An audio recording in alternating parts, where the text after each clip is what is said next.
Question number 2, how do we bless God as the Israelites were commanded to do there in Deuteronomy chapter 8 and verse 10? And the next question, how does this harmonize with Hebrews chapter 7 and verse 7? So Deuteronomy chapter 8 and verse 10, you shall eat and be full, and you shall bless the Lord your God for the good land that he has given you. So the Israelites were commanded to bless the Lord. And yet Hebrews chapter 7 and verse 6, as the Hebrew writer here is expounding on the story of Melchizedek, which of course goes back to Genesis chapter 14. This man Melchizedek, who does not have his descent from them, he received tithes from Abraham, and Melchizedek blessed Abraham, the one who had received the promises.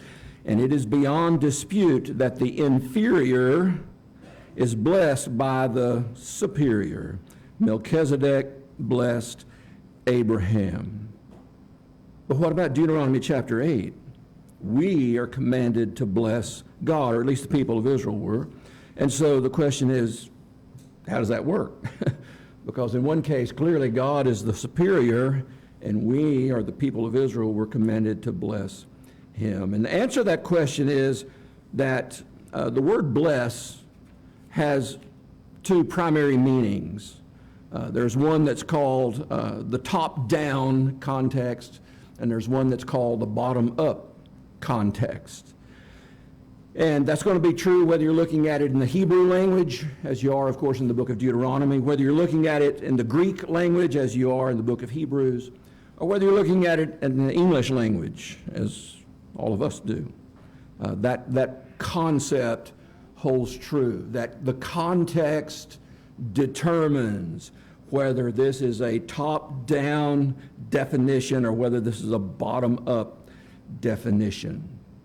And so, for example, in Genesis chapter 1 and verse 28, God blessed Adam and Eve and said, be fruitful and multiply and fill the earth.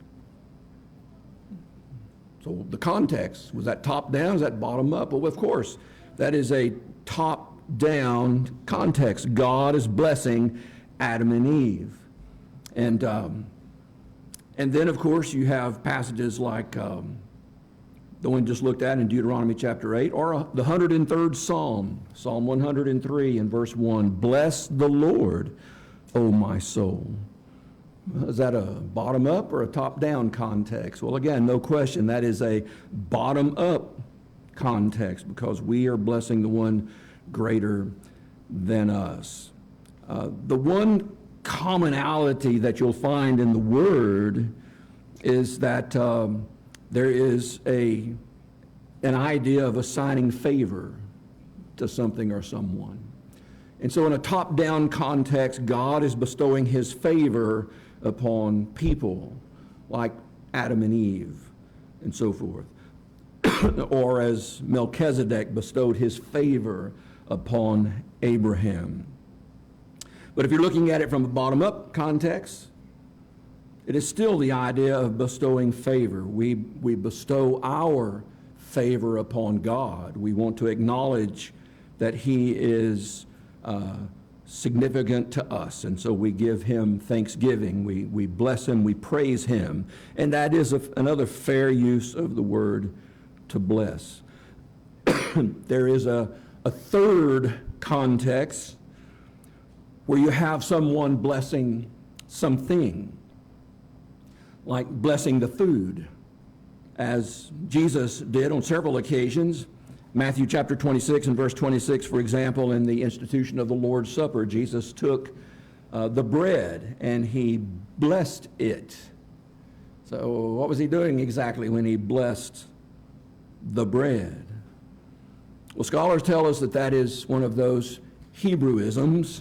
It's one of those figures of speech that the Jews would use. And the idea is, this is a shortened phrase that encapsulates the idea of blessing God for the bread. We bestow our thanksgiving to God for this bread that he has given to us. And so it is essentially synonymous with thanksgiving. And in fact, some modern translations just go ahead and translate it that way. He gave thanks for the bread. And so Yeah, a little confusing just because it's one of those words that can be used in different ways. But context should help us to understand what it means in any particular place. Anyway, good question.